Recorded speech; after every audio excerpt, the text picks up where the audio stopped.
How do you balance product velocity with safety constraints? How do you balance product velocity with safety constraints? Here's the trap word right there in the question: balance. Don't describe a vague trade off where you weigh things by feel each time. Describe a governance model. Low risk changes ship fast with light checks, high risk changes pass eval gates. The tier decides the friction, so you're not relitigating the whole argument on every single change. The interviewer wants to know if balance turns into hand waving in your mouth or into a mechanism. Anyone can say, "We move fast but carefully." By the end of this, you'll be able to define three risk tiers, attach a concrete measurable gate to each, and default your process to speed while making risk earn the friction. That's the difference between a slogan and a system. Start by framing it properly. Velocity and safety get posed as opposites, but the real enemy is a flat process. A flat process treats a copy tweak and a brand new autonomous capability exactly the same way, which means it's either too slow for the tweak or too reckless for the capability. It's never right. So the actual design is a risk tiered pipeline. Match the amount of process to the amount of risk. So most changes stay fast and only the genuinely dangerous ones slow down. Say that and you've already beaten the average answer. Now, define the tiers by potential harm. Tier 1, low risk, UI changes, copy edits, prompt tweaks with no new capability. Ship those behind a flag with standard testing and monitoring. Days, not weeks. Tier 2, medium risk, new features that change model behavior or touch sensitive content.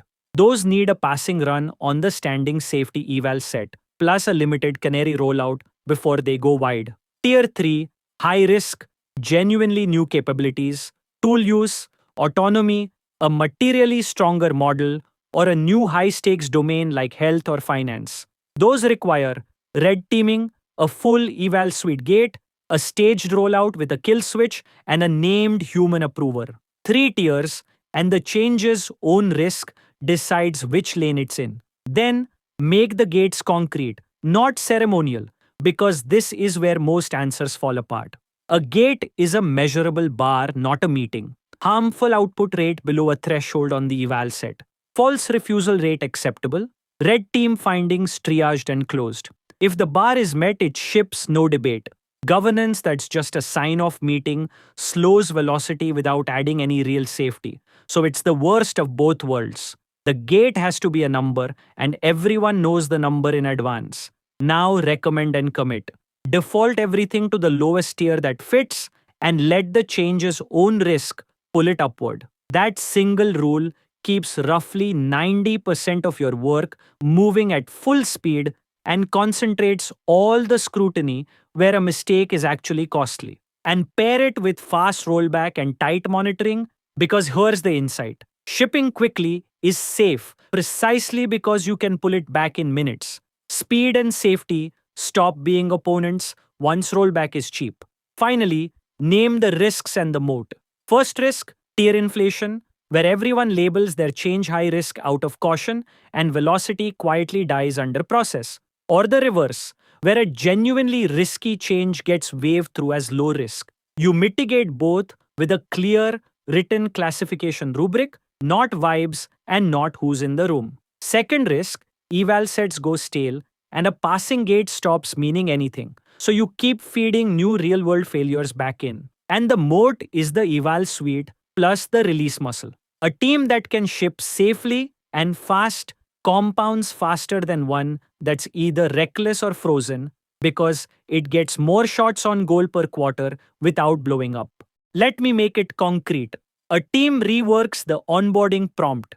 That's tier 1, so it ships the same afternoon behind a flag with monitoring watching for anything weird. The same week, that team also builds a summarize my medical documents feature. That's tier 3, health domain, so it goes through red teaming and it has to clear a harmful output rate under 0.1% and a hallucinated fact rate under 1% on a 1,000 case clinical eval set. Then it rolls out to 1% of users with a kill switch armed before it ramps any further. Now, here's the thing to point out, that's one team moving at what looks like two completely different speeds, but it's actually one rubric doing the sorting. And when the canary shows the health feature over refusing benign questions, the flag pulls it back in 5 minutes. No incident, no post-mortem drama. That's the whole model working. The tweak flew, the risky feature crawled, and both were correct. The follow-up here is almost always about the classification itself, because that's the load-bearing part. They'll ask, who decides what tier a change is and what stops everyone gaming it? So name the mechanism. The tier is set by a short written rubric with objective triggers. Does the change add a new capability? Does it touch a high stakes domain? Does it change model behavior in a user visible way? Does it grant the system a new action? If any trigger fires, the tier goes up. And it's not a negotiation. That removes the vibes and the politics. Then they'll ask the sharper version, what if a tier 1 change turns out to be dangerous in ways nobody predicted? That's what monitoring and fast rollback are for. You accept that classification will occasionally be wrong, so you never rely on it alone. You back it with live monitoring on the harmful output and false refusal signals and a flag you can flip in minutes. The tier decides how much you check before shipping, and monitoring decides how fast you catch what you missed after. Both not either. And the one they use to test seniority.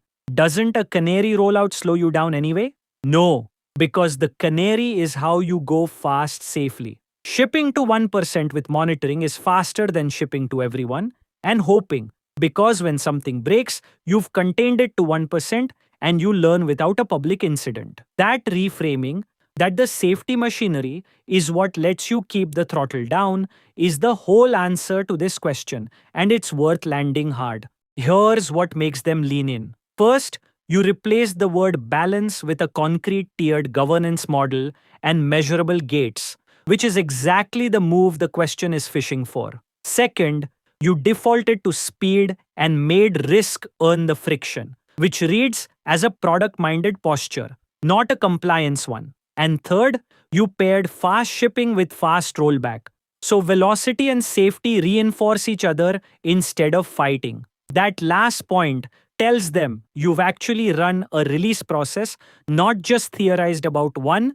Now the traps. The first is saying it's about balance or it's a judgment call with no mechanism underneath, which is the empty answer this question is built to catch. The second is gates.